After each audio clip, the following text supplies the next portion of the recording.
Buenos días mi gente, mi nombre es Juan Echezábal, esta es la página La Tijera y hoy es el lunes 26 de mayo del año 2025. Señores, nos están escondiendo la verdad. ¿Qué está sucediendo realmente con Joe Biden? Joe Biden nos estuvo gobernando por 4 años con sus problemas de salud, con incapacidad intelectual, incapacidad física para poder llevar las riendas de esta nación como presidente número 46 de los Estados Unidos. Pues ahí está la respuesta. Hace exactamente 3 días acaba de anunciar la oficina, ¿no?, del expresidente Biden de que Joe Biden, valga la redundancia, está enfermo, tiene un cáncer de próstata fase 4 con metástasis en los huesos. Déjenme decirle qué significa eso porque lo tengo en mi propia familia. Tengo miembros de mi familia con cáncer en la próstata que empezaron por la fase 1 y hoy se encuentran en la fase 4 con metástasis en los huesos.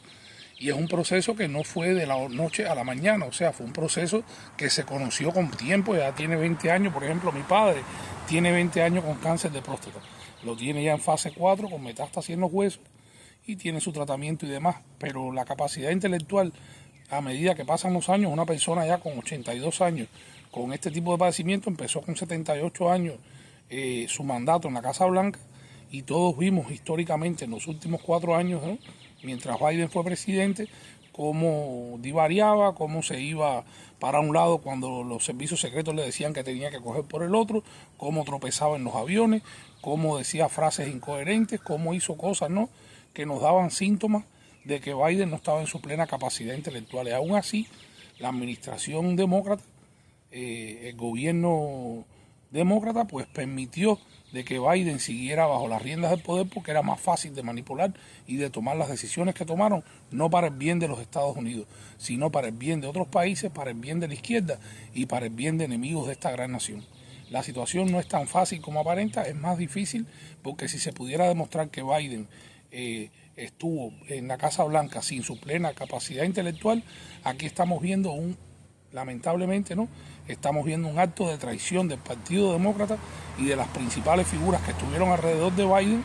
para hacer de que se ocultara la verdad al pueblo estadounidense y al mundo sobre su situación de salud y haber tomado las determinaciones que según la Constitución de los Estados Unidos se debieron haber tomado para que Biden no estuviera ni un minuto en el poder en la Casa Blanca. Y sin embargo nos engañaron y nos dijeron que es el presidente más votado con 81 millones de votos,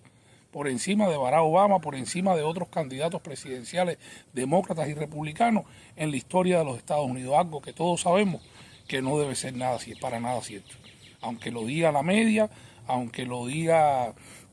quien lo diga, aunque lo diga el mismo gobierno de los Estados Unidos, la realidad es que Biden no estaba capacitado para ser presidente de esta gran nación. Vamos al tema cubano.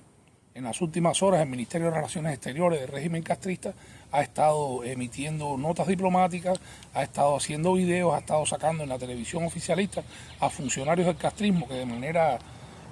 desfachatada e incoherente están acusando al encargado, ¿no?, de la Embajada de los Estados Unidos en La Habana, Mike Hammer, después de sus viajes que ha hecho por la isla y de las declaraciones que hizo hace 2 días en Miami sobre que el pueblo cubano ya no cree en la dictadura, que el pueblo cubano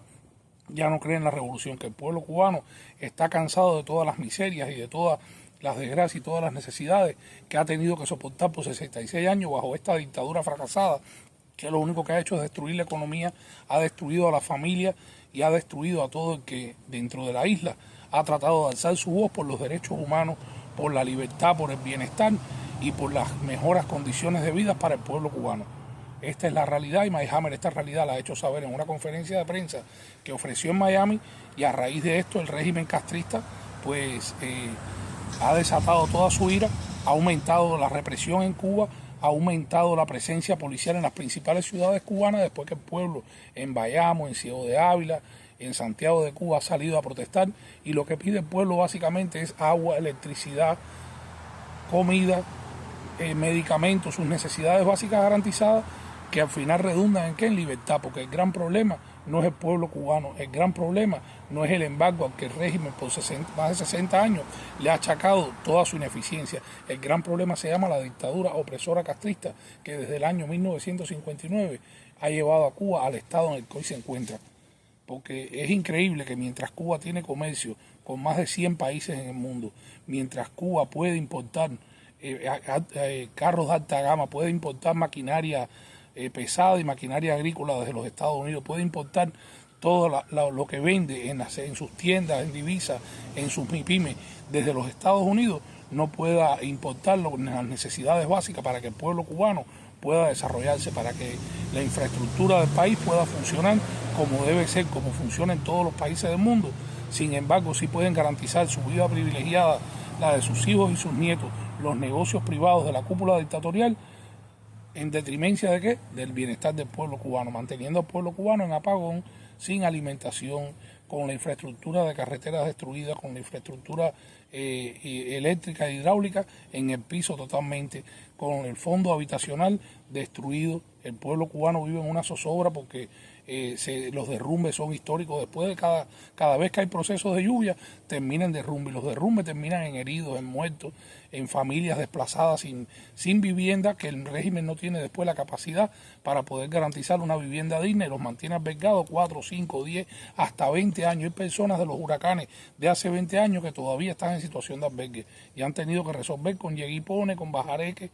O sea, la situación en Cuba es bien crítica, es bien desesperante y el régimen castrista no tiene la salida al final del túnel, porque la única salida posible es el fin de la tiranía opresora castrista, como bien dijo el padre Alberto, el sacerdote camagüeyano valiente, que ha alzado su voz por la libertad de Cuba, que ha dicho claramente que se vayan, porque si se van es la única manera en que Cuba va a volver a renacer y el pueblo cubano va a tener la oportunidad de poder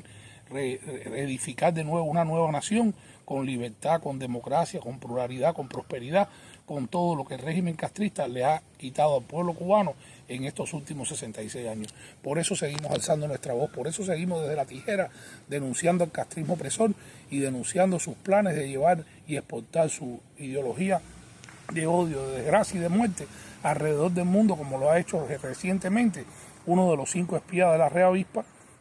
que se encontraba en España, el presidente del Instituto Cubano de Amistad con los Pueblos. Estuvo en varias ciudades de España dando seminarios sobre los logros de la Revolución Cubana, sobre cómo llevar la ideología socialista a España, a otros países del mundo y de Europa. Pues esta es la labor del castrismo. El castrismo invierte miles de millones de dólares anualmente en exportar su ideología de odio y muerte, en mantener el aparato represivo dentro de la isla para impedir de que el pueblo cubano se libere y proteste y salga a las calles a manifestarse en contra de las desgracias y de las miserias en las que los tienen condenados, y para mantener el estilo de vida privilegiado de la cúpula dictatorial, sus hijos, sus nietos y sus más cercanos testaferros, que son al fin y al cabo los únicos que salen a defender las miserias del mal llamado socialismo, de ese sistema que el régimen opresor castrista le prometió al pueblo cubano que iba a ser de prosperidad, de bienestar, de igualdad para todos, como dijeron, con todos y para el bien de todos. Es una gran mentira. Dijeron que